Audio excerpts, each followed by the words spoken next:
quickly. Hello, everybody. Welcome to the. I keep thinking I keep stumbling over the. Yeah. We don't have a name.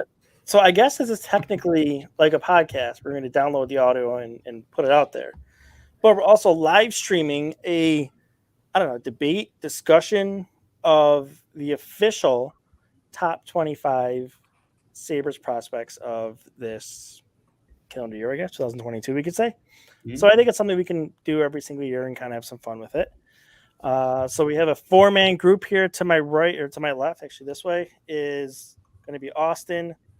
Down, I'm trying to make it work. Down here is Eddie, and then over. Wait, I got it. Wait, no, this way. Over here is Anthony.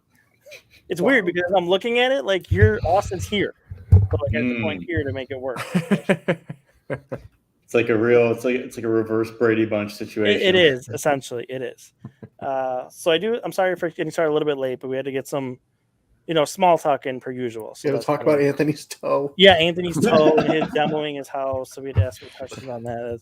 The super important stuff, So let me go through the rules before everybody, not the rules, but the stipulation or kind of how we did this here. Okay, the 4 of us. So we had the fan vote, which we're going to kind of save because we're going to put the fan vote in our thing together here in an article that we'll then post. But how we did this is all 4 of us each put together a top 25 ranking on our own. And then everybody submitted it to me. And then just yesterday, for suspense and kind of keep it as far, far away as close, you could say, as possible, I shared the top 25 everybody with the group yesterday. So the funny part is, I was thinking going into this, probably the top 5 to 6 we're going to get some consensus on. We all agree who's number 1. And then it stops. So that's where the agreement ended. So this is going to be kind of interesting going through here. So we're going to go through, start at 1, go to 25. What I want to do to kind of mix it up a little bit and be a little different, we're going to put a little curveball in, and we're going to throw tiers into this too. Mm-hmm. So when we get to a point, we're going to agree, okay, that's the end of tier 1. Here's tier 2. Here's the end of tier 2, and here's tier 3. So we're going to kind of go through it that way and break it down. So does anybody want to say anything before we even, or should we just jump right into it here? Oh, let's jump right into it, man. Okay. So let's start with the easy part. Okay. I'm pretty sure everybody knows who is going to be our number 1 guy. So that is, of course, Mr. Owen Power. So we all voted Owen Power number 1 in our rankings. Funny enough, in the fan vote, Owen Power got over 300 votes as number 1. Devin Levi got 1, Jack Quinn got 1, and JJ Paterka also got 1. Wow. So really hard consensus there. Yeah. So yeah, over 300 and something, I think it was like 320 something votes went to Owen Power. And then 3 other votes went to 1 of each player. It's pretty unanimous. So, a pretty high unanimous ranking at that spot. So number 1, Owen Power, pretty simple and easy. Now the disagreements begin. But the only disagreement we have here comes from Austin. So Anthony, myself, and Eddie all have Jack Quinn as the number 2 guy. But Austin came in here throwing Devin Levi out there as his number 2 ranked prospect. So I know. I was about to say, I feel like I messed everything up for y'all. I was like, we would have been pretty consensus, but I'm the one who gets thrown in here. I'm like, I'm the one who made it all not work for us. Before Austin starts, though, I just want to know if Kevin, NT Writer 825 on Twitter, is just losing his mind that a goalie is ranked number 2 on your list. I don't know. He's probably. Me and him were going back and forth about Luke Hughes. I'm still very confused of what he's trying to tell me about Luke Hughes' age versus draft year. But yeah, he probably is not happy right at all with me right now. So I'm pretty sure you'll probably end up losing this discussion, Austin. Okay. But I will give you the opportunity here to make your argument for Levi for 2, and then the 3 of us will determine if we want to give your argument any credence or we're just going to go Jack Quinn. Okay. So, a couple questions. 1, how many goalies have had above a 9.50 in NCAA hockey for the season? in for the save history. percent in history. I'm going to guess 3. So there's 5. 7 total, 7, 5 okay. since 2000.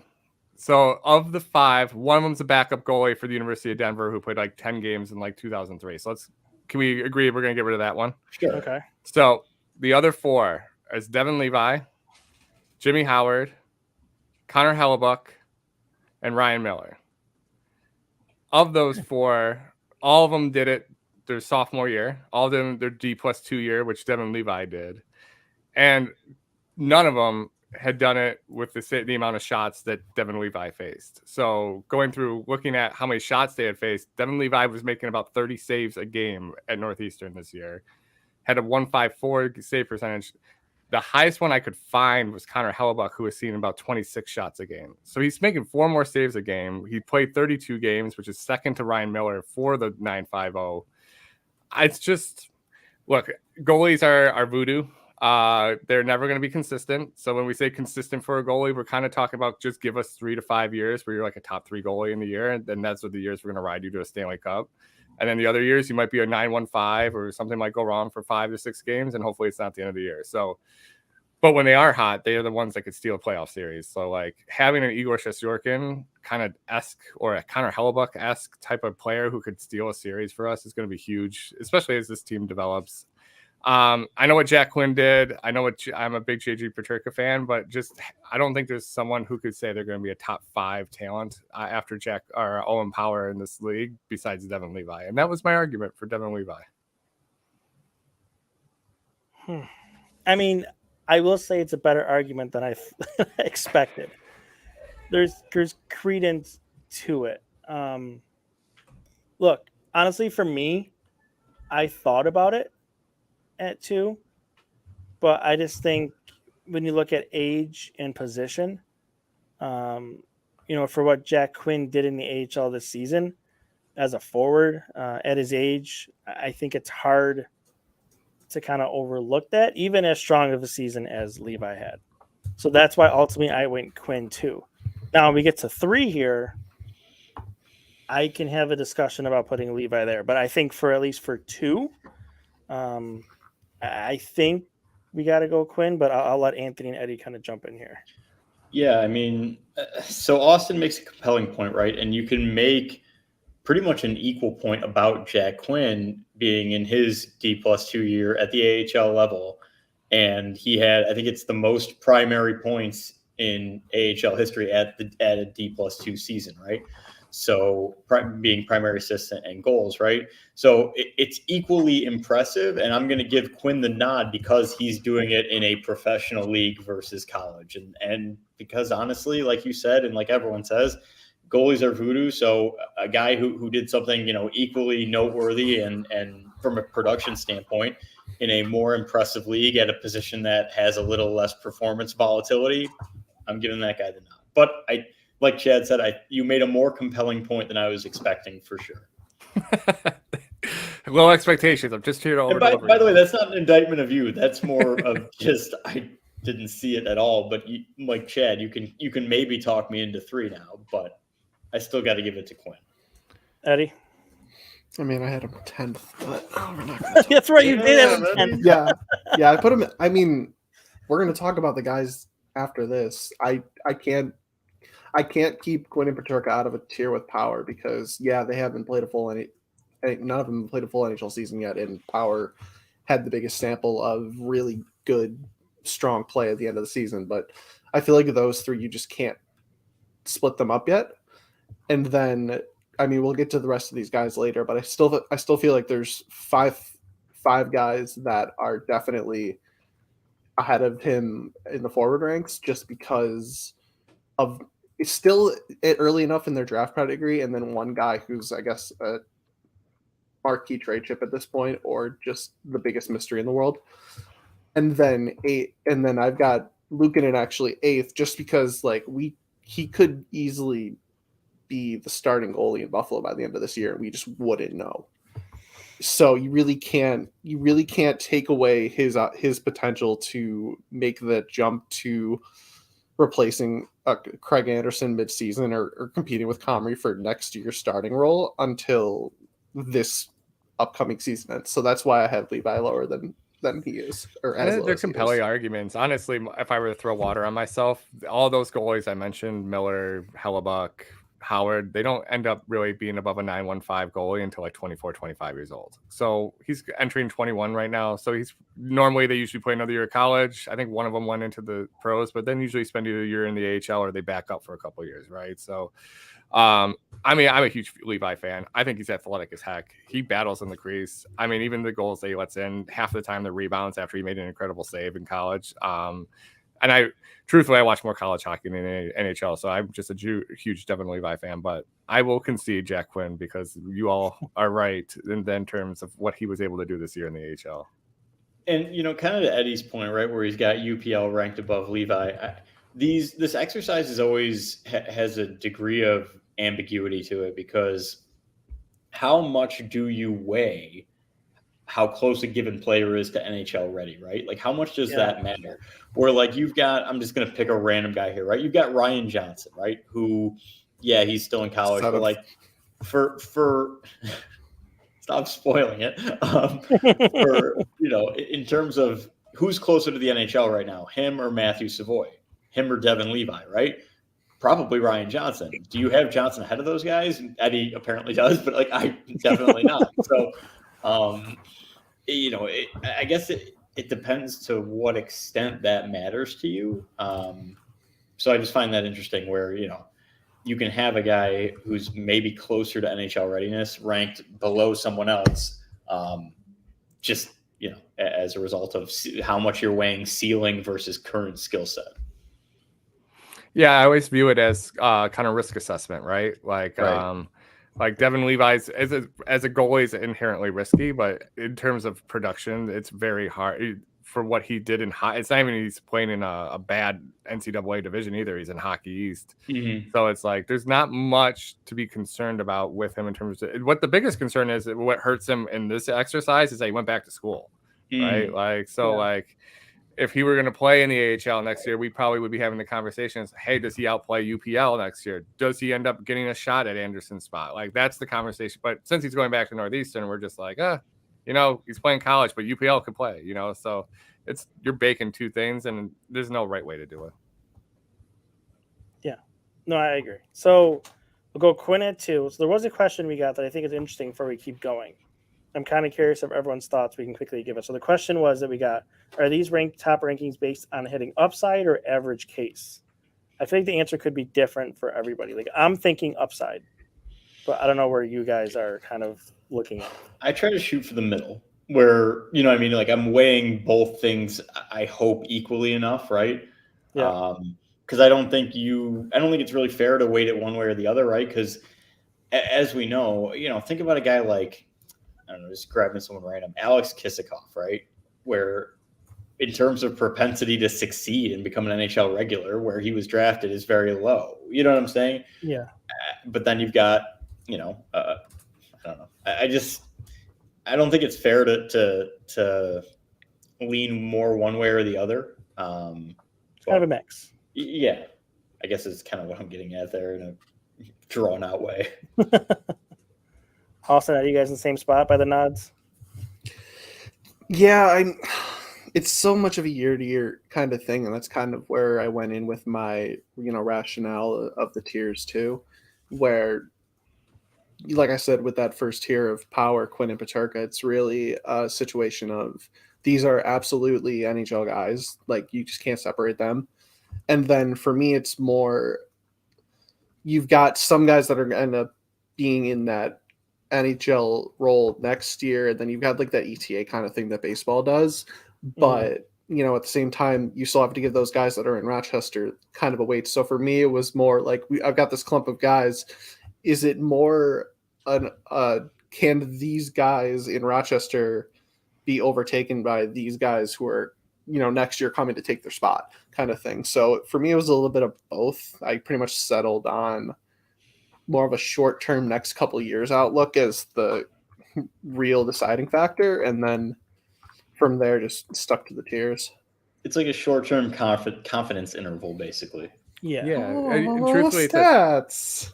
It's a true, like, to use a terrible cross-sport analogy, it's like For skaters, for me, it's like pitchers in baseball, like pitcher prospects, and for goalies, it's like batters.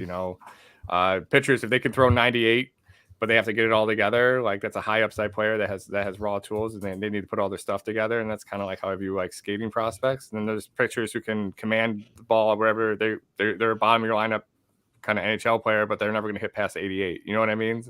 Yeah. And then goalies to me are like hitters, and that they have to progress through every level to see what better pitching looks like. So like, Devin Levi's playing NCAA shooters. Next year he's going to play AHL, who are better shooters, better scoring opportunity. So how do you get adaptive to how fast the game's playing and stuff like that. So that's kind of how I look at it.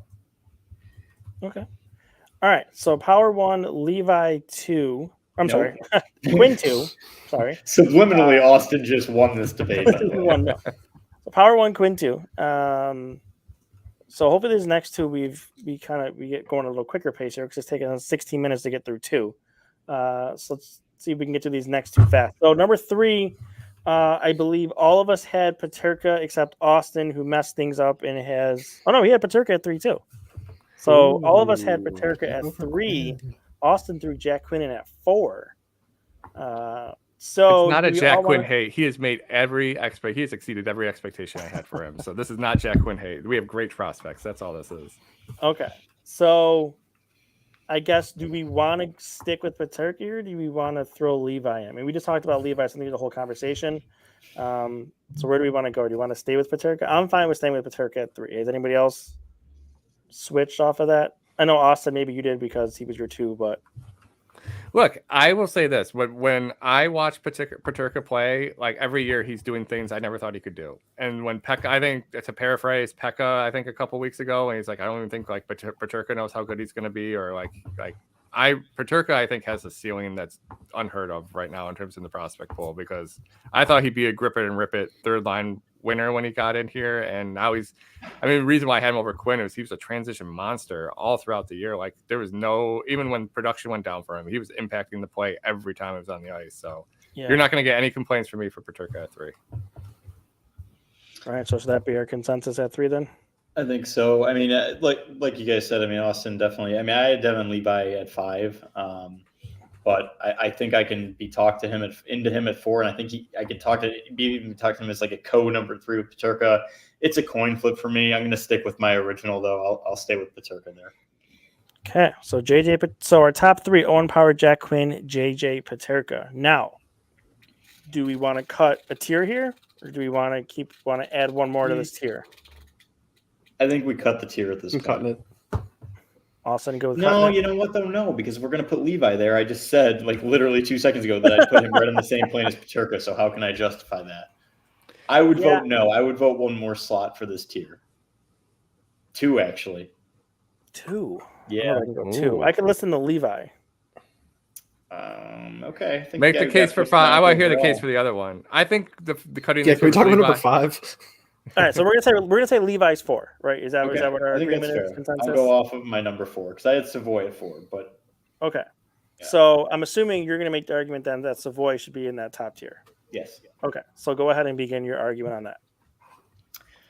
And you're talking about a guy who fell to 9th overall, who theoretically and kind of, I know that after that top, whatever, let's call it 3 or 4 guys, right? There wasn't really a consensus this year, but I mean, I could have justified him as a top 5 pick. And I don't know, in terms of ceiling, and I think it was Matt Kopnak on Twitter who worded it this way, and I think I liked it the best. He said, the Sabres have not drafted a player with this offensive ceiling since Jack Eichel, and I think that's correct. I think he has the possibility to be an elite offensive contributor, top-line player. If we're going, I mean, the only argument I can make is that the other 4 guys are definitely way closer to NHL readiness, which I can listen to breaking the tier off. You know what I mean? For that logic, I guess. Yeah. He's the furthest away of them. So for that reason, I can justify putting him in like tier 2 here. But in terms of potential, right, ceiling, I think he's right up there with everybody else, aside from maybe power. So funny enough, I just looked at my rankings. Okay. I actually had Savoy in tier 1. Okay. So see, you made me debate the point that you agreed with. I think as I went back and forth on it, yeah, putting him there. And when I did this, I must have been in a Savoy mood. Now I ultimately did put him there.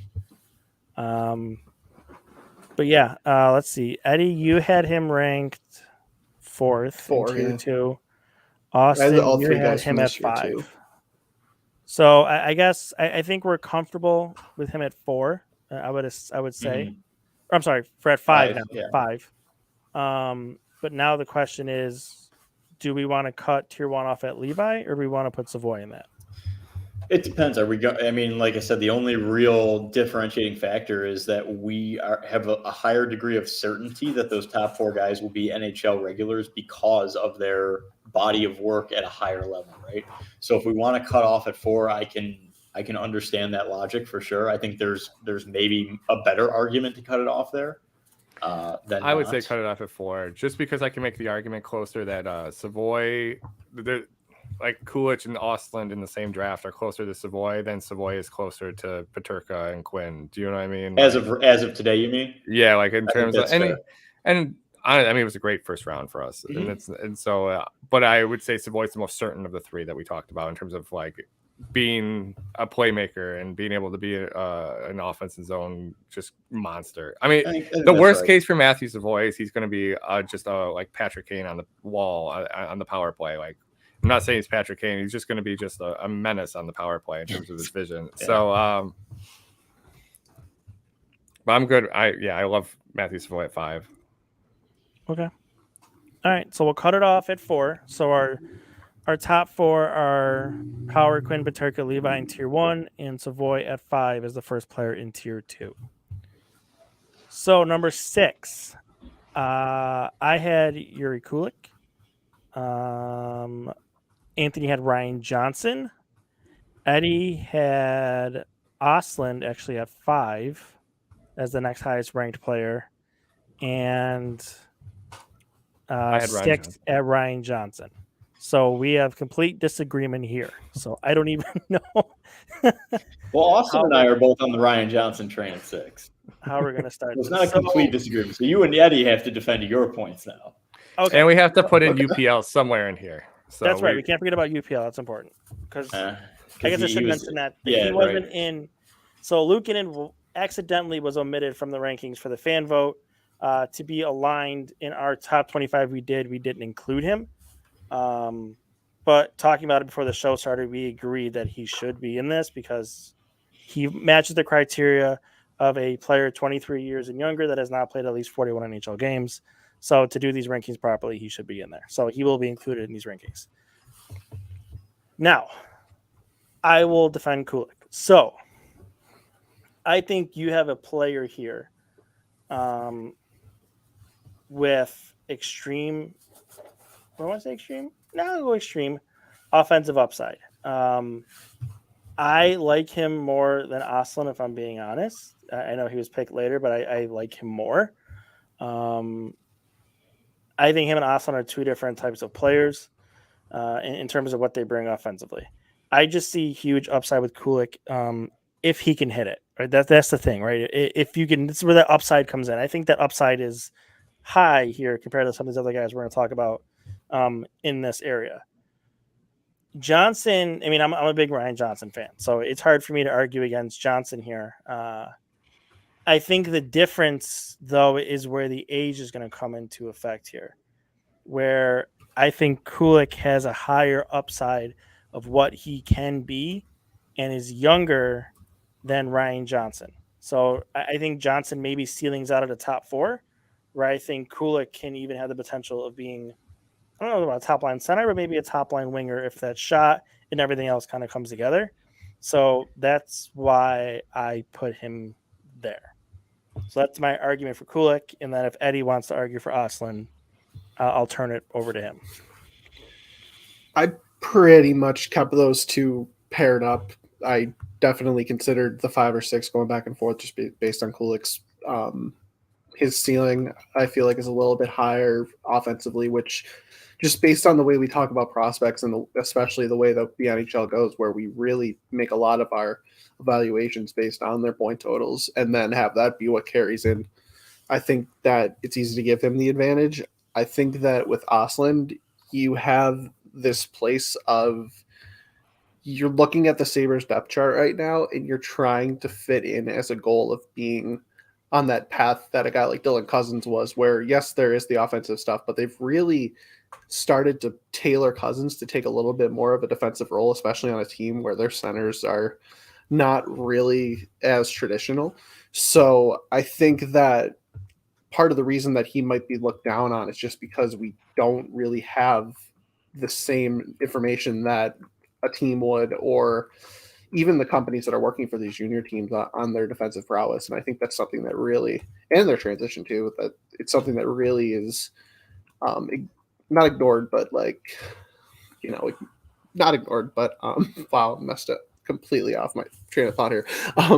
But yeah, it's really something where you need to consider the whole picture. And I think that especially as a guy at 16, you might not have that offensive prowess or upside, and really need to go in and consider that at 16, that's something you might be looking for as the peak of a guy's career, where you don't have, what you have with Savoy, where you get a top 10 pick, your eyes are flashing and you're thinking that this guy's ceiling could be the number one guy, a number one line by their second year in the league. So there's a little bit of that with that. In terms of arguing though, I mean, these guys are pretty interchangeable in my rankings. And then I had Johnson 7th, so it's not even like he's that far off. I just kept him I kept him in that third tier just because of the mystery with him, not only in the organization itself, but also with his age.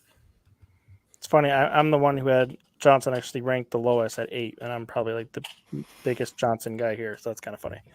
Wow, brag much? Anyway. All right, so this is a family podcast, Chad.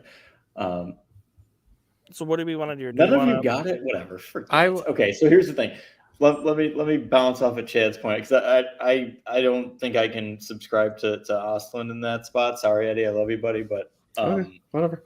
I think cool. I know this probably isn't fair to say, but I almost want to put an asterisk next to Coolidge where I put him. Does he play in the AHL this year?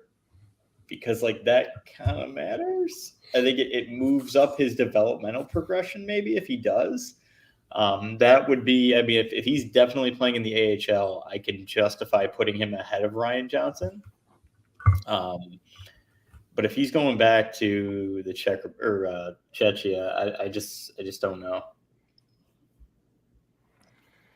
I mean, I can accept Johnson here. We can do Johnson, but I just think it's Johnson is Samuelson to me. Like when Samuelson came out, like all I wanted to see from Samuelson was that he could transition the puck. He did it his last year in college, and I remember writing that for our top 25 prospects when we were at Die by the Blade. It was like I was like, he does everything now. Now it's got to go to the AHL, and when it goes to the AHL, then it's got to go to the NHL. But as long as he keeps going, he can show he can do it. And it's the same thing with Ryan Johnson is one of the best at exiting pucks with control on Minnesota. Even though Brock Faber is going to get all the attention recently, Ryan Johnson's one of the best at getting the puck out with control. And that's one of the biggest things that defensive defenseman needs to be able to do at the NHL is be able to exit the puck with control so it doesn't get hammered back into your zone. He's a great skater. He's using spaces very well in the offensive zone. I don't know why he would go back to Minnesota. I really don't know what he has to prove besides it's a good time and he wants to chase a national championship because development-wise, I think he's ready for the next step. So that was my argument for Ryan Johnson. All the other ones I thought have tools they need to refine. I feel like Ryan Johnson's plug and play at this point. Let's see what he can do. Fair enough. Okay. Johnson is the agreement at number 6.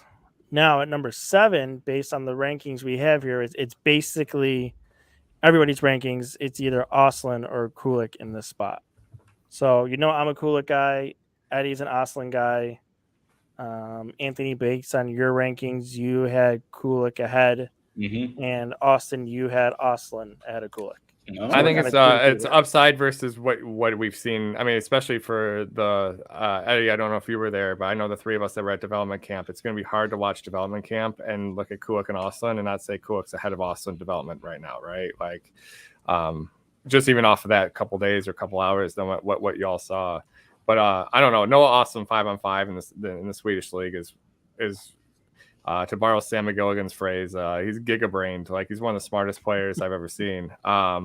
So, but he's super small. Like you see that even on the ice from just Yeah. at Harbor Center. Like he's got a long way to go physically to get to a place where you watch Yuri Kulich and you're like, he can go play in the AHL physically right now. So I don't really have a problem with either or. I think for me, I picked Austin off of upside, but I think Kulich is the one that sees the NHL, gets a cup of coffee before Austin does. Yeah, I think that's all right. I think their ceilings are maybe closer than Austin thinks, which is fine. I'm not, again, we're debating prospects who have a high propensity in general to be volatile in terms of where they end up landing in terms of ceiling. But I think the nod for me goes to Kulich here because, as you mentioned, I think he is quite a bit closer to NHL readiness, honestly.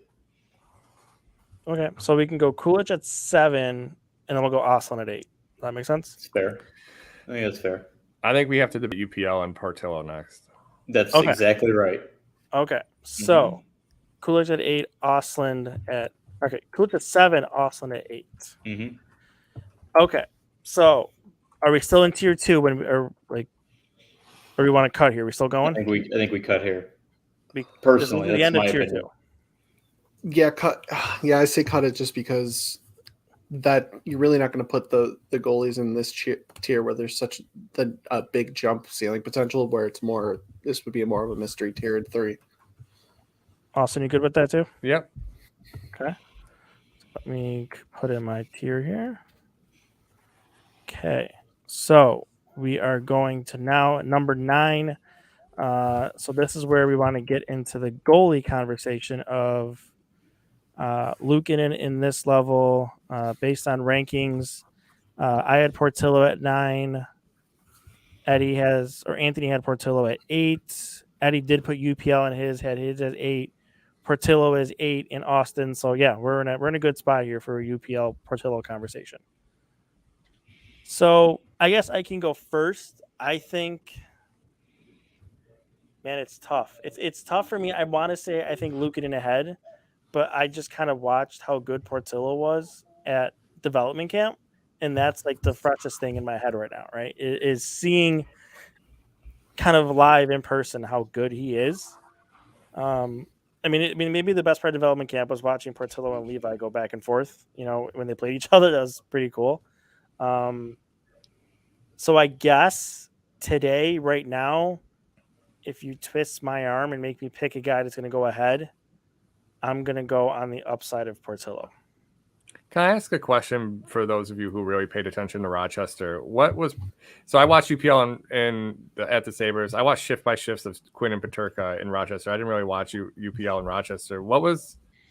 He has a better save percentage in Buffalo over Rochester. Were there flashes of him? Was he just hunt out the drive and hide your chances?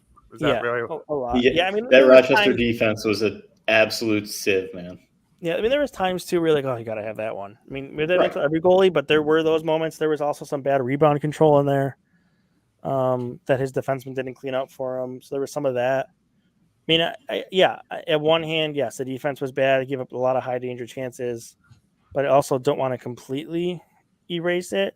Mm-hmm. But also then you have the NHL part of it where, we have those, you could say the advanced goalie numbers, the goals people have expected, where he was basically, if I remember correctly, basically break even or slightly negative. So, yeah, I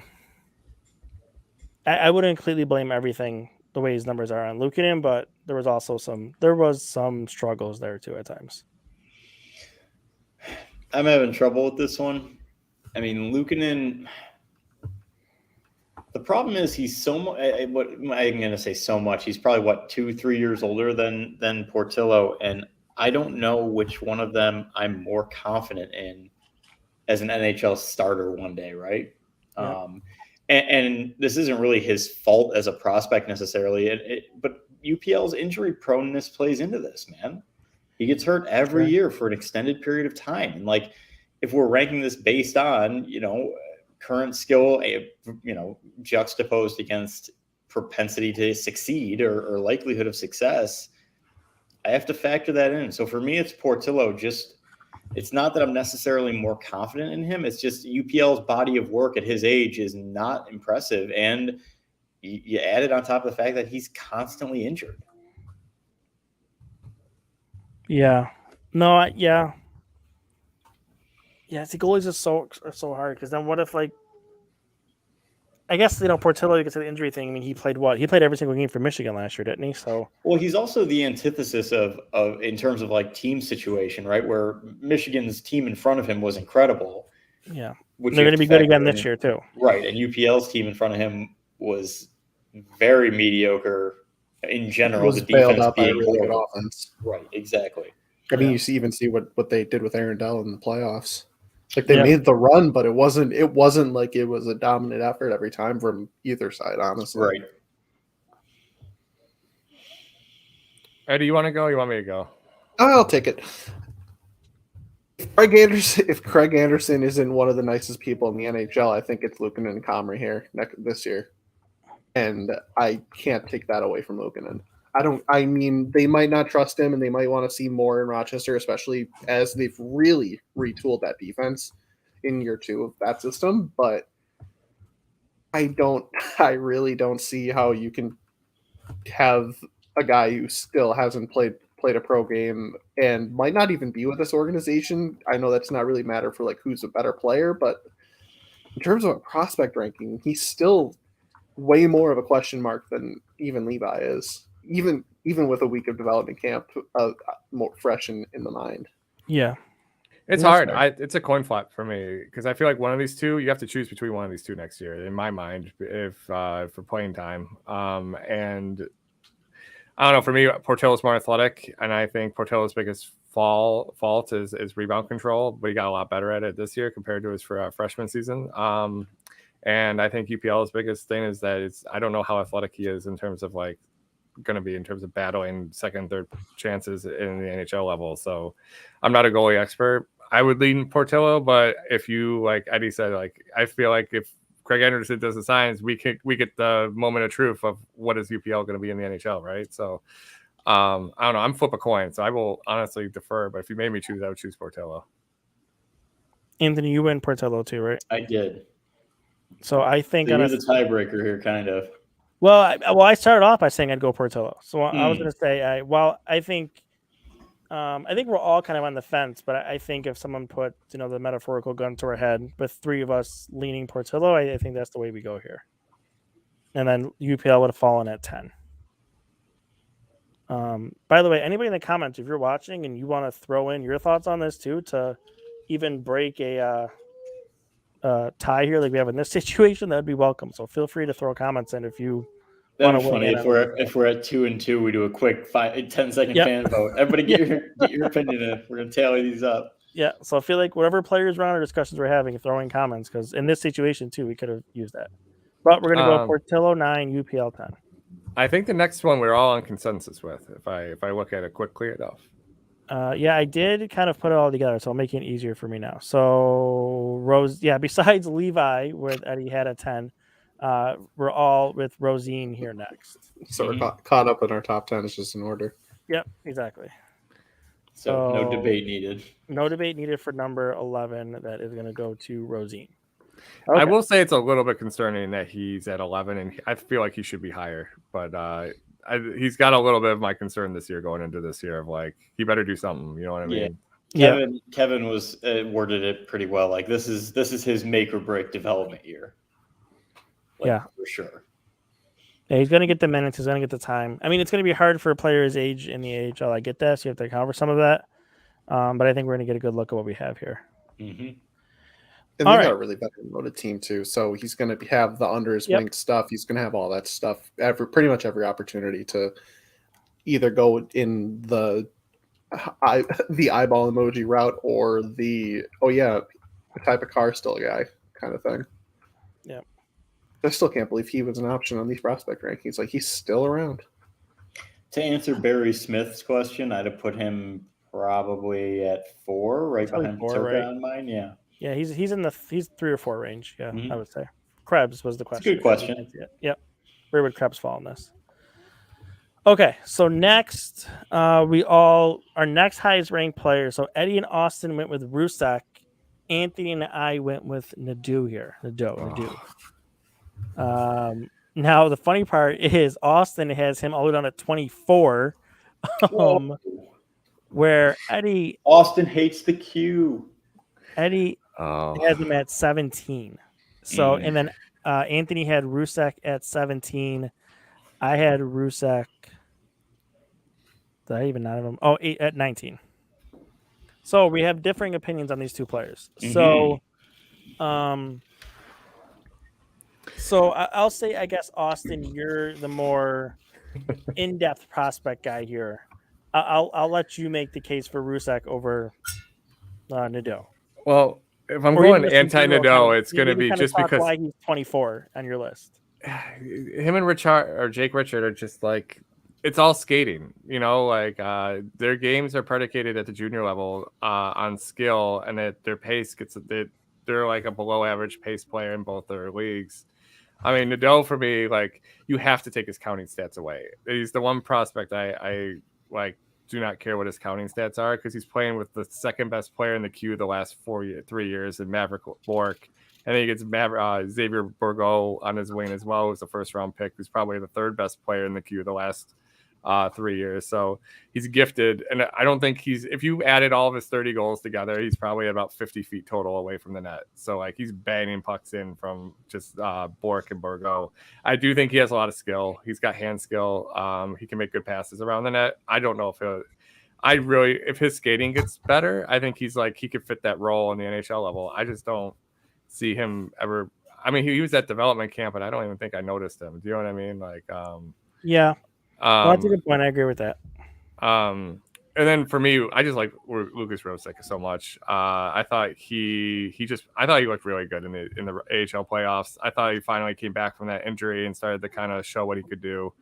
And then when he was at development camp, I thought his skill was really showing and popping on the ice. And I'm just excited to see him and Philip Cederquist. I think I back to back in this, and Philip Cederquist popped in the SHL this year when I was watching, and I was like, oh, he's really good. And then I'm really excited to see what he does in the AHL this year. So I think that's why they ended up right where they did for me. But for me, it's just Nadeau and Richard. It's just skating. Get them a skating coach and get them to and then we're going to be talking about like, and I'm sure we'll talk about Jake Richard sometime in the future. Yeah, for sure. All right. So I do have a question before we continue here. Should we cut a tier off after Rose? Oh, yeah. Rosie. Oh yeah, yeah. Good call. I almost forgot about that. Yes. Okay. Yeah, this is now getting into complete. I don't even think coin flip is the right word. Yeah, I think it's a melee at this point. Like, Yeah. we're all just all over the place. Yeah. I mean, my next tier was 11 to either 18 or 19. Yeah. So this is pretty much guys that, in the nicest way possible, guys that made us all pay attention to them at some point during their actual seasons last year to realize, oh yeah, this is not a mystery guy. Like, this is a guy we can see in the fold.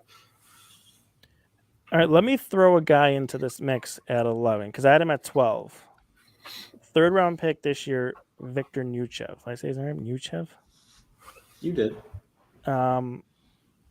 I guess like Kissakov. I mean, we don't have to go with just these two guys where we had him. Kissakov, Bloom, Cederquist are all guys around this range. I mean, do we want to consider any of these guys at 11 ahead of maybe even Rusek or Nadeau? Or do we feel maybe confident that Rusek should be our 11 and then... Honestly, I think your whole 11 to 18 range is super ambiguous. I mean, all these guys, you can make an argument for any one of them. So I'm not going to argue too hard against or for anyone. I think they're all right there with each other. And they're all guys who are between D+0 and D+1 as of right now. Yeah. You know what I mean? So, like, it's not like there's a huge developmental gap between any of them either. So it's a coin flip. All right, well, let's go Rusek at 12. Okay. We can go to the next level here. Because I don't have to have Nadeau at 13 either.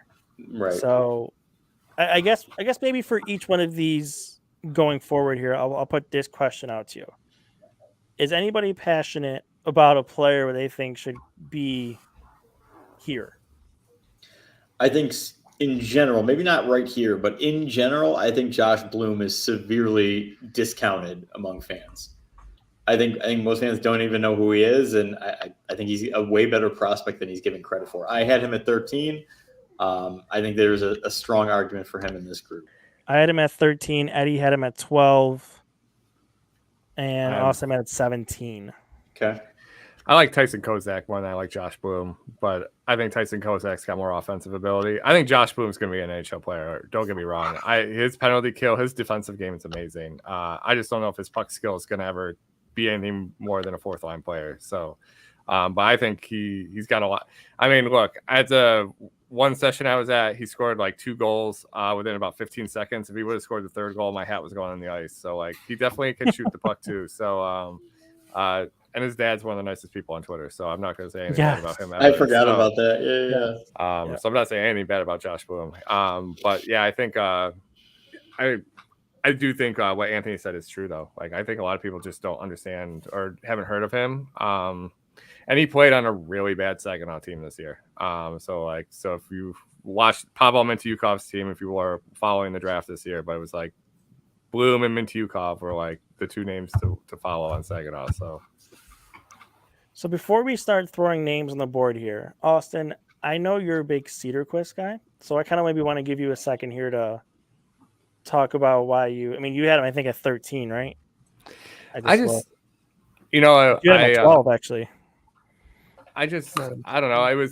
We're halfway through the year, and the Swedish scout at Smart was like, "Hey, you know who's really good this year is Philip Cedarquist, Austin. You should go watch him play." So I was like, "Oh, I have not thought about going to watch Philip Cedarquist play at any point this year." So, I don't know.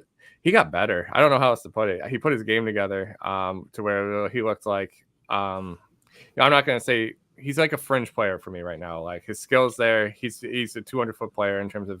He makes very smart decisions, but his skill's not popping. Does that make sense? Like, it's not like I see like top 6 in him, but I think he's a player who should come over and compete in Rochester, and he might see a couple games on a call-up kind of thing. So to me, it's really like if you put other people ahead of him, I'm not upset because I think your upside arguments could work for like a Josh Bloom or something, you know.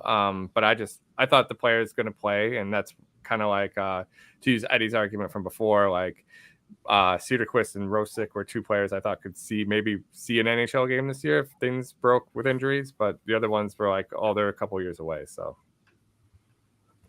okay, so someone make a pick here. So I think Cedarquist is in this, Bloom is in this, Nadeau is in this. Somebody yell out a name here. I'll vote for Bloom, but I'll leave that up to the group too. I think the consensus would say Bloom. Bloom he gets a development camp bump. Okay. So we'll go Josh Bloom at 13. So then we'll stick with those same guys. So then we're at Nadeau and Cedarquist for 14 and 15. I got to go Nadeau, but I admittedly didn't watch a ton of SHL this year, so I can't advise as well as Austin can on Cedarquist. So if he feels that a big leap has taken place there and that Nadeau is kind of getting a lot of empty calorie points because of the line mates, fair enough. And look, I feel like I'm so biased against Nadeau that I'm just gonna take myself out of this one, and it's just, and it has nothing to do with the player or anything. It's like I just want to see the skating. Like, I just want a year, like bring him back in a year and let's see how he skates. That's kind of where I am with him. Okay. So do you want to go Nadeau then? Yeah, I can do with that.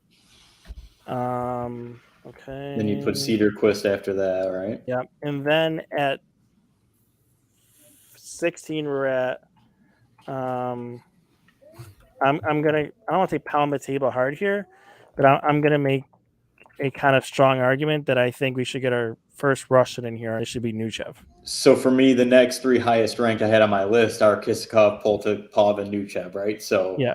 I think the interchangeability argument is there. I went with Kissakov as the highest one just because I liked him the most during his draft year and because he's got an extra year of development on Nuchev, right? And then same with Poltipov. He's just got that extra year. That's why I gave them a little bit higher slot, but I'd listen to any of the 3. Anybody else? I want to hear Chad's argument for Nuchev. Gabriel made a great comment here. The Russians will pop once it's more than just MHL tape and hilariously short KHL minutes. I mean, he's 100% correct. Yeah. Why it's so hard to tier them, right?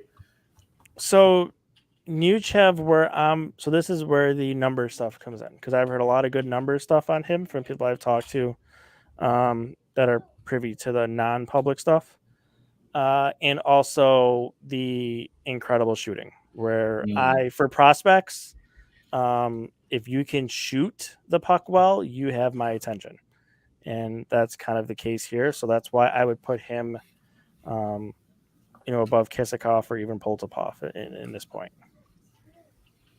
So that's it's not a big argument, but that's really my argument for numbers, and he could shoot it like a mother effer. My biggest issue with him is he's got like a Selingram in him a little bit, and that he has no planning when he touches the puck. He just gets it. He's got amazing hands, and when he gets the puck, he'll decide what he's going to do with it after he makes the moves and makes someone break someone's ankles. And like you said, he's got an amazing shot, but my dad used to say a Selingramov's body moves faster than his brain, and I think that's so accurate.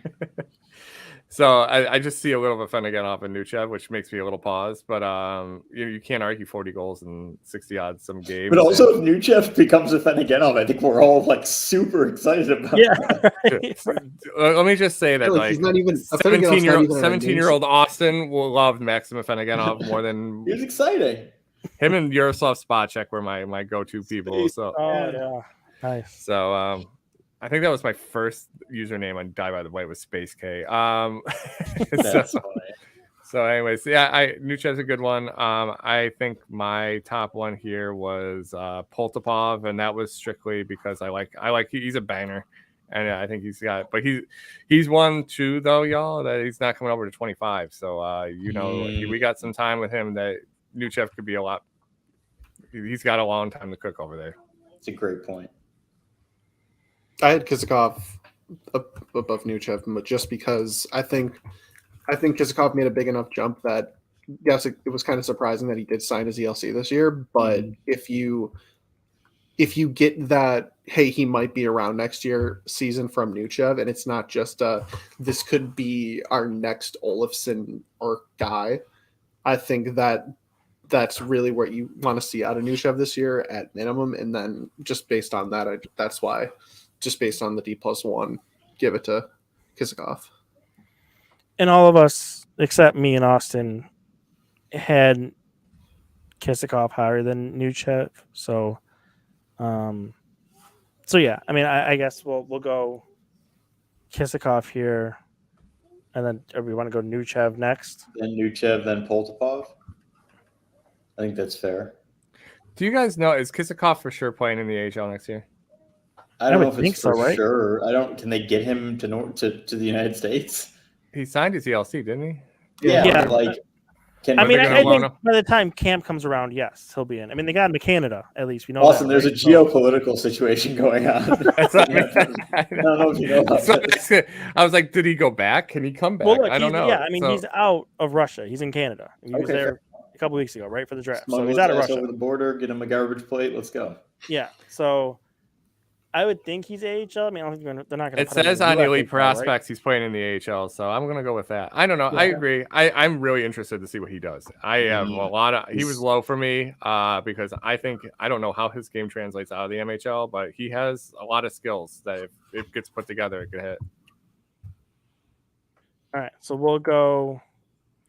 Do we want to go on a Russian run here and put so Kissakov, Nuchev, and then anyway. Poltipov. Jesus, who was the other one? Poltipov. Thank you. Yep. Okay. Poltipov.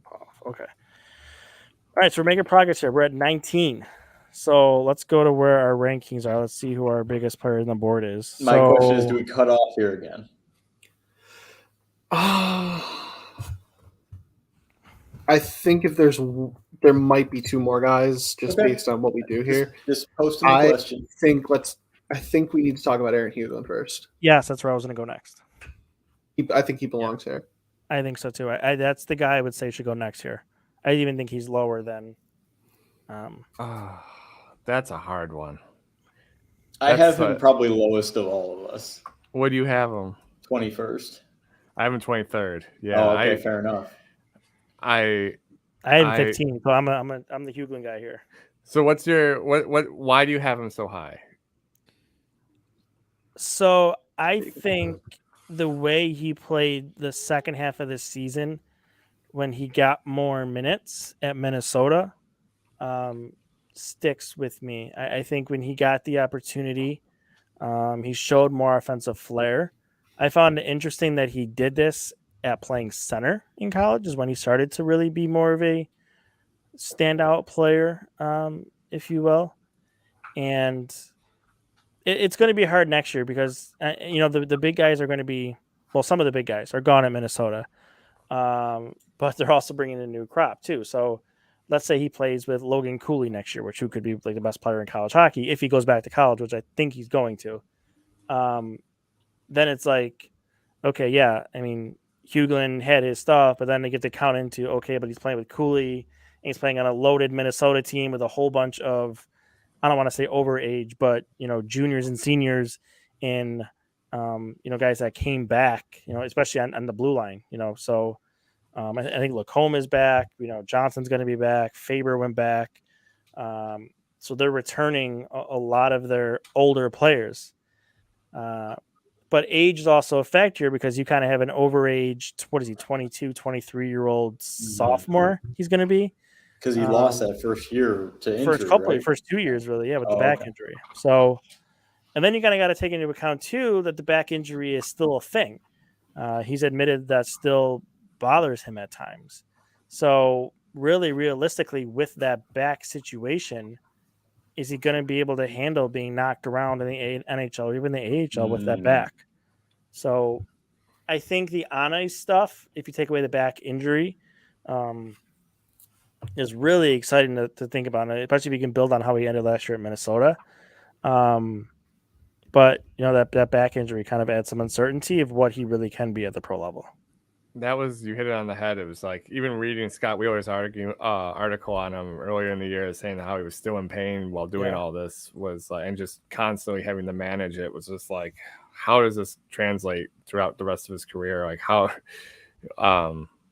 I mean, when he came out, he had one of the best highlight films like I've ever seen. I remember my kid was showing me his high school highlight reels during his draft year, and then we took him in like the 5th round. We got super pumped, and then this back issue started. And it's like we never saw him until his USHL last year, and he just looks slower. But he still has a tremendous amount of skill.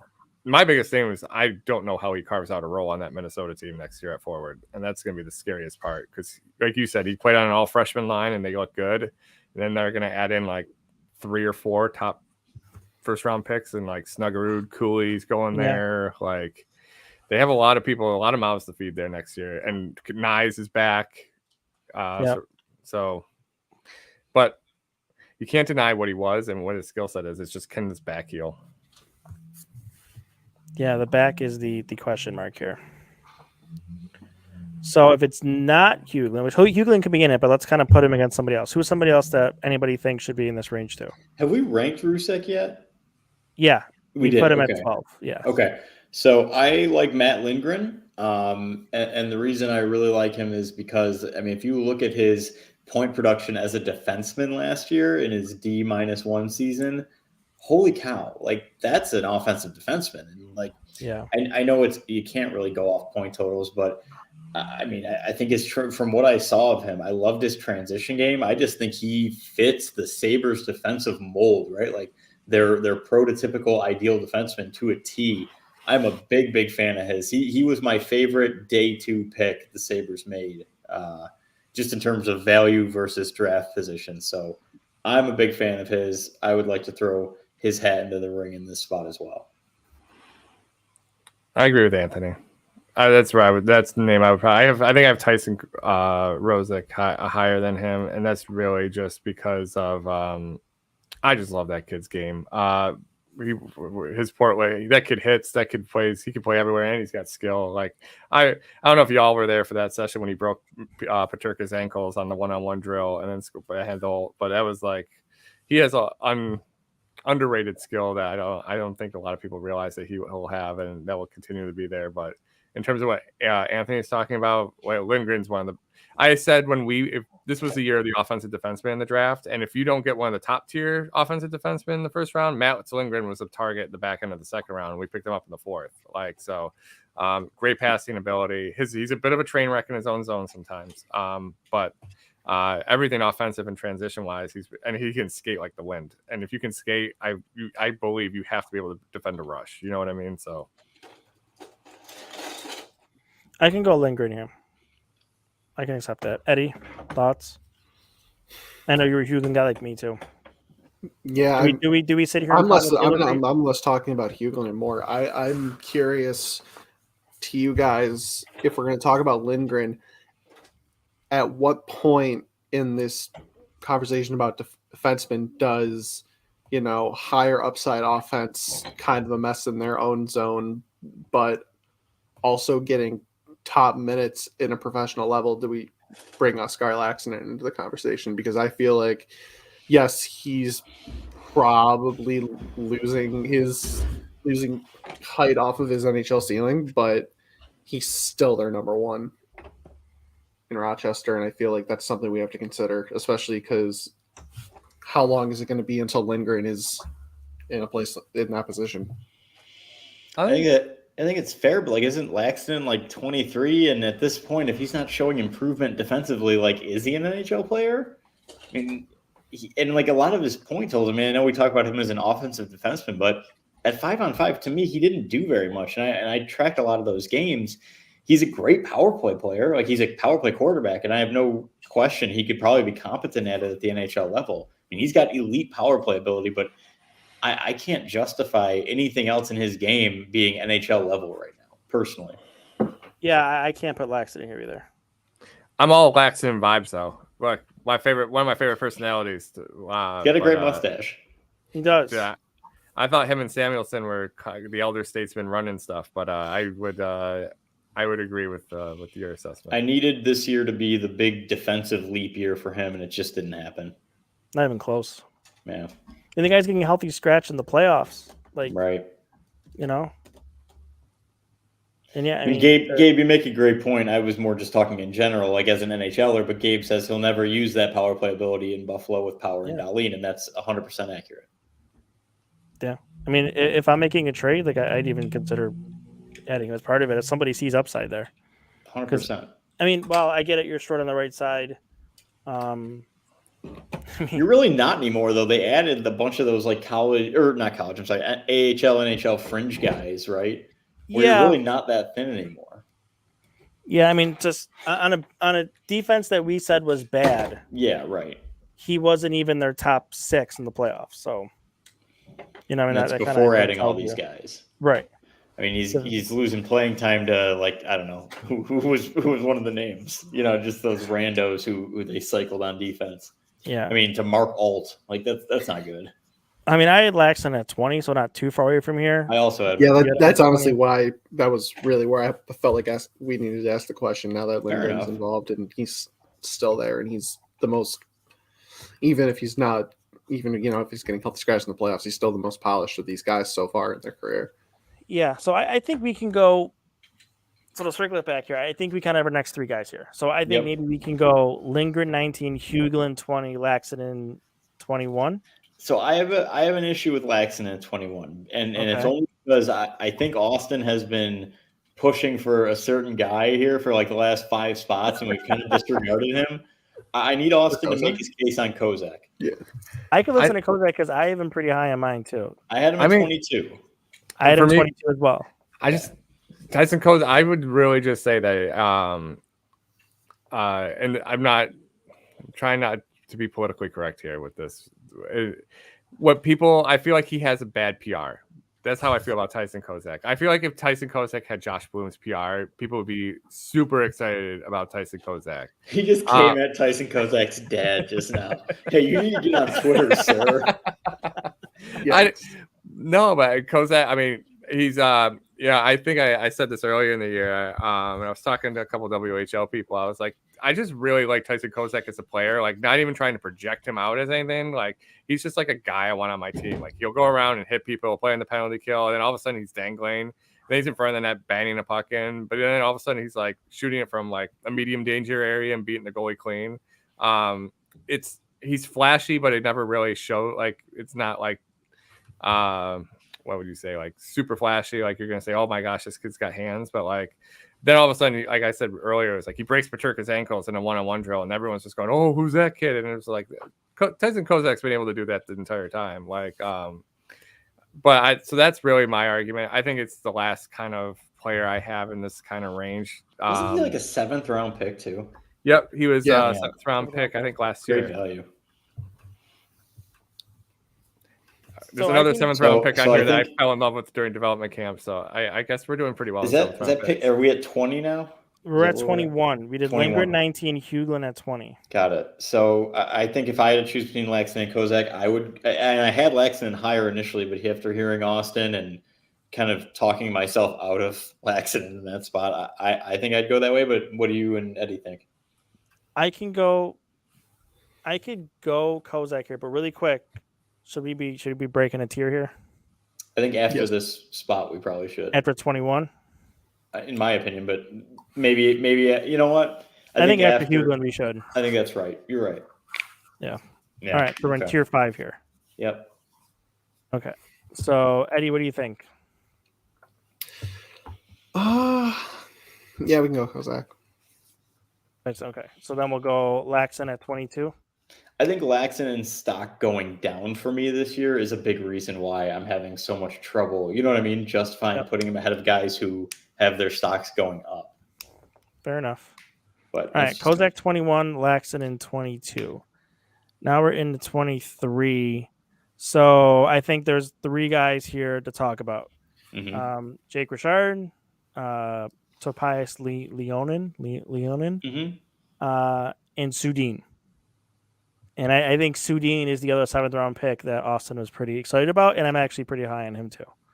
Anthony, you did not have him in your rankings. The other 3 of us did. Eddie, you had Sudin in there? He did at 23. Yeah. 23, huh? Okay. Austin 22. I had him at 24. Well, fair enough.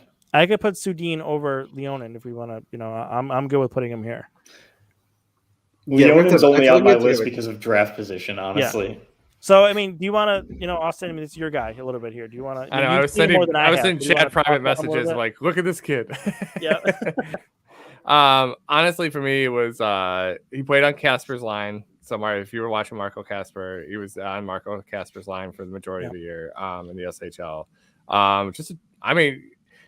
From the SHL tape, he's a really good transition player. He's super speedy, has really good hands, really good facilitator, playmaker. He's hard on pucks.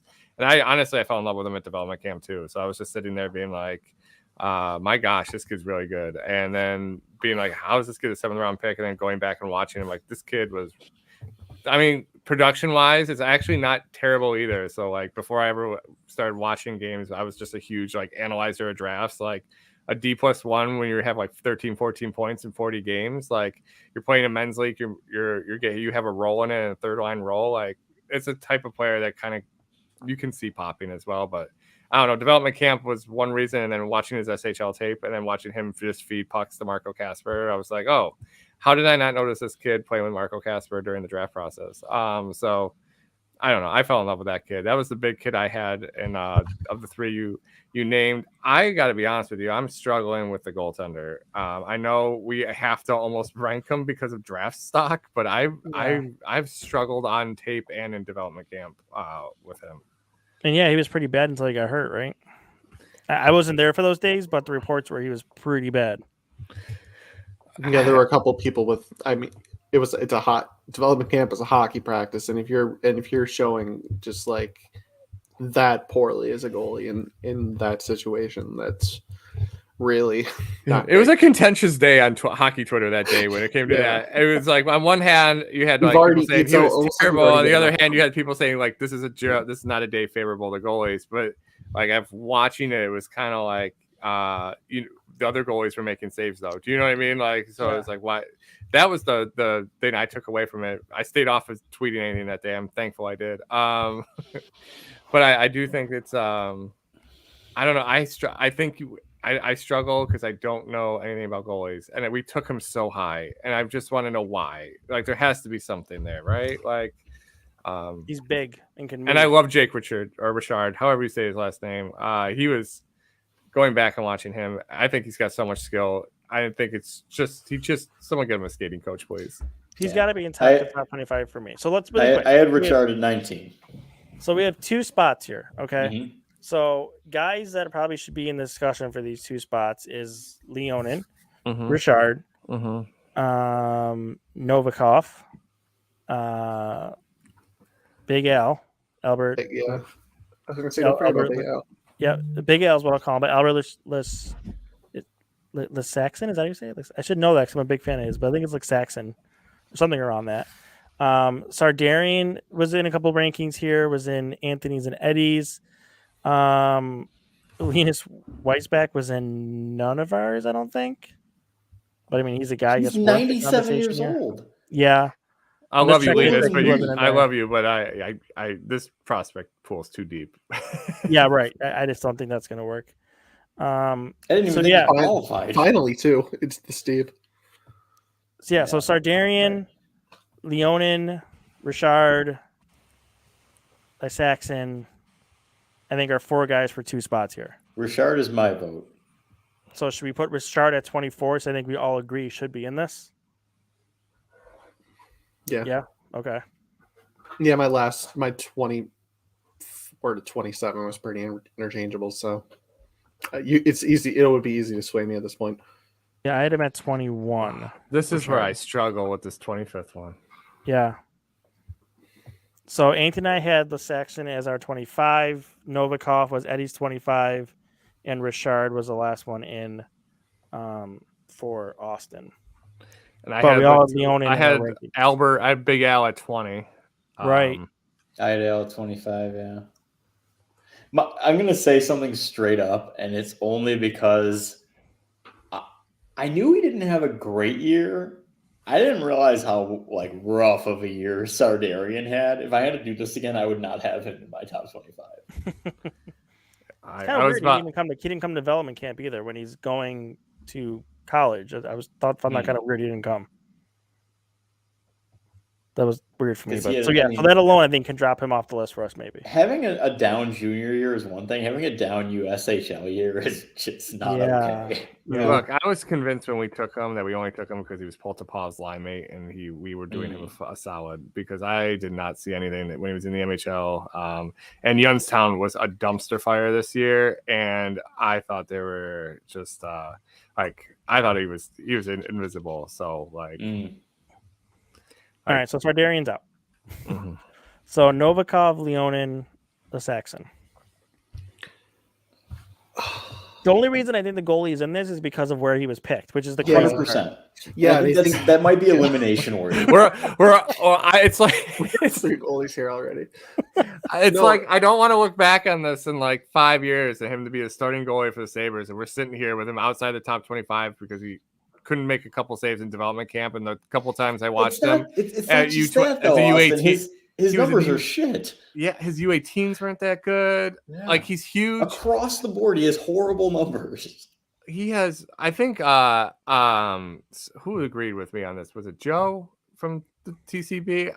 He struggles with rebounds really bad. He's a huge goalie, but pucks bounce off of him way too much, and that is I don't know much about being a goaltender, but you give up rebounds, that's rule number 1. You're about to get caved in with high danger shots. So yeah, I don't know, but he's a freaking pick 41. What do we? Yeah, I mean, are we gonna put the Sabres 2020 7th round pick in over this guy? That's the question we're going right here with right now. It's the thing. At some point we have to take a step back from his draft position and the sky has to stop falling, but he really didn't help himself either. So it's tough, but if we're talking the 25th guy in a 25 prospect ranking, is that an honorable here Yeah. you get to be 25 because you were drafted as the first goalie off the board. And this was notorious for a draft that had no goalies. You know, They had no goalies, yeah. like everyone said that there was no goalies in this draft. I think we should go with our heart here and not our head and stop galaxy braining ourselves into a goalie. But I agree. So I think we should go with okay. Saxon. We've got there's 3 goalies. We can put them as honorable mentions. mentions. It's Lakassin or Novikov. I think that's Saxon. For me, at least. Unless somebody else wants to make an argument for Novikov. You guys have talked me into Al since we Let's do it. got this consensus together. Put him there. Okay. Al's in. All right. So our top 25 is done. So I'll quickly run it through. Tier 1, number 1, Owen Power. Number 2, Jack Quinn. Number 3, JJ Paterka. Number 4, Devin Levi. That is tier 1. Tier 2, number 5, Matthew Savoy. Number 6, Ryan Johnson. Number 7, Yuri Kulich. Number 8, Noah Ostlund. Tier 3, number 9, Eric Portillo. 10, UPL. 11, Isaac Rosine. And now we're into tier 4 at number 12, Lucas Rusak. 13, Josh Bloom. 14, Oliver Nadeau. 15, Philip Cedarquist. 16, Alexander Kissakov. 17, Victor Nuchev. 18 is Poltipov. 19, Mats Lindgren. 20, Aaron Hugon. And then in tier 5, 21, Tyson Kozak. 22, Oskari Laxinen. 23, Linus Sudin. 24, Jake Richard. And running out at 25, Big Al Albert Lysaxon. There it is. First ever official consensus. Expected Buffalo top 25 Sabres prospect rankings. I can't wait to revisit these already. Only took us an hour and 16 minutes. Man. All right, not bad, boys. That didn't turn out terrible. Because you guys kept calling him Big Al, and I was sure he was undersized, and he's so undersized. Yeah, I'm like, am I misremembering this guy? Yeah, he's super small. Okay, I've been calling a big guy tiny. It's fair enough. But I'm thinking, did I forget that this dude was 6'4" or something? I'm like, nope, he's 5'10", 180. Chad said it once, and it helped me not try and attempt his last name, so I just ran with it. So yeah. I'm pretty sure it's Saxon is how you say it, but yeah. Okay. Well, Thanks, guys. So I appreciate everybody who listened and watched. So we'll turn this into a podcast too once I download the audio version of it. And then, I'll write this up and we'll put our top 25 rankings against the fan vote, which should be interesting to kind of see how that plays out, because honestly I had the fan vote, but I don't remember the top of my head how it even went. So I'm kind of curious to look at it after this to kind of line them up and see where we agreed and disagreed there with the people, if you will. The people. Yeah. All right. Well, that was fun. A nice end of July activity to eat up some hockey time, produce some hockey content here. So wow, one guy. So I'm not going to spoil the fan vote just yet, but I am going to say one thing. There's a dude who made it onto the fan vote who his name was not brought up at all. Not once. Matteo Constantini. Oh, yeah. He was in a 25, right? Yep. He is 25th in the fan vote, and we did not bring him up one time. I wrote an entire piece last year about him, and I don't think it's changed very much with him. He's a grip it and rip it left winger, and he is going to, if he sticks, it's going to be off shooting talent. He was a junior Sabre, right? Yep. That probably has a lot to do with why he's on the list. Okay, fair enough. And he went to North Dakota last year. Okay. Yeah. I mean, he had a decent college season. I wouldn't say. I mean, from a numbers perspective, as a freshman, wasn't bad. I mean, I always say the benchmark for a forward in the NCAA is by your D+2 year, you need to be about a point per game player. If you're there, you got a shot. If you're not there, you're going to be a long haul kind of player. I think he was 19, 20 points in 30 some odd games, something like that. Yep. So not terrible for a freshman, but he's got some work to do this year. We'll see how he does there. Big year for him. It is. Like a lot of these guys. I think it's a big year for a lot of these prospects. Isaac Rosine's biggest year, I would say that. Yeah, Rosine, I think Kissakov to kind of get an idea what he really is. And something Leonin to maybe put together some sort of confident numbers here, right? Some of these guys like Lasaskin who made our list, can he really can he stick in the SHL instead of the J20 league? So, or not even the SHL. He's on Hockey Allsvenskan this year on the team he's on. So he's a second tier. One question before we leave: who's the one guy you're most excited to watch this year, or you think your favorite prospect on this list? They don't have to be 1, 2, or 3, but like guy you're rooting hardest to really go for. So I won't take one of the top guys to make it interesting. I think for me, I think it's going to be Kulik to see kind of what he does. That's who I was going to go with. Yeah, that's pretty boring. I mean, Savoy is going to go across juniors. So what am I really going to care? Ryan Johnson's going to do his thing in Minnesota. Portillo will do his thing. Levi will do his thing. And then where am I at? Really? I mean, I guess Oslin maybe is interesting in the SHL to see where that goes. So I'll say one guy who I thought was overdrafted when he was picked. I thought he was a bit of a reach. And Gabe says Rosine. We've agreed that he's like the guy, right? Who's got it's like a make or break for, right? But aside from him, I really need to see Prokhor Poltipov like take that next developmental step. I think after Rosine and Kulich, he's the one I'm probably most interested in seeing from a development standpoint.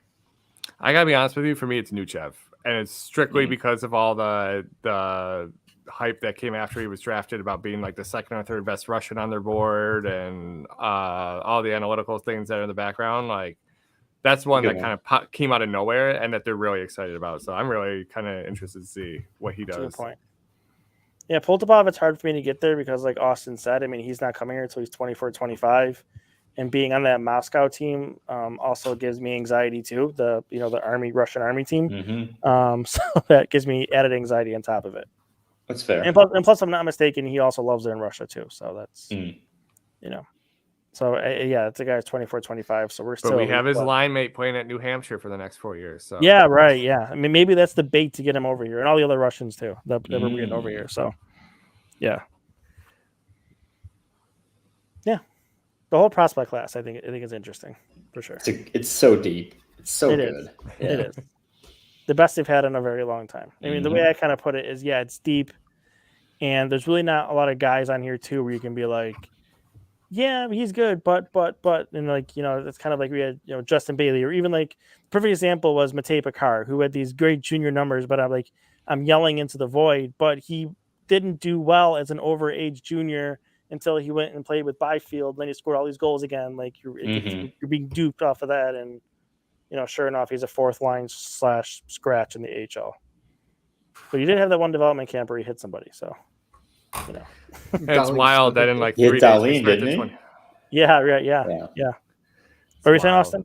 I was going to say it's wild that in like 3 days we start talking about 2023 draft with the Holinka starting. So it's like, it's and we have 4 picks in the top 64 guaranteed there, so it's at least a start. So, and that draft's gonna be stupid.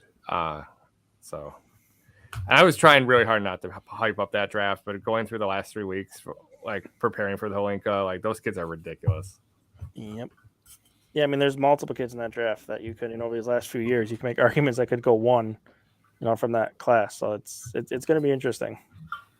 You're gonna get a very good player if you're in the top 10 there. Yeah. To say the least. Yeah. All right. So thanks again, guys. Appreciate it for taking some time to talk hockey in late July. Anthony, get back to remodeling your house. Austin, get to watch your Holinka stuff.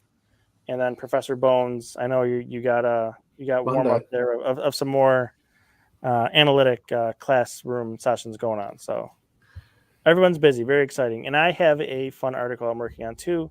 I don't know if it'll be here tomorrow or early next week. We'll see how far I get with it. But a couple of forwards, if you've been following me on Twitter the last couple of days, see what I'm talking about, you probably have an idea of the forwards I'm going to discuss, but we'll see. I'll leave the mystery up.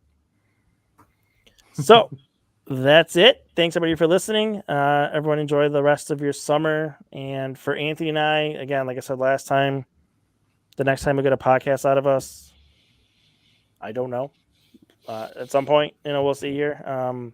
We do have something coming up, I think, early next week that I'll let the people maybe that we're involved with release the story on that, the news on that. But maybe next week you'll hear from Anthony and us. But we'll save that for somebody else to announce that one. So, everybody have a good night. Talk later. See ya.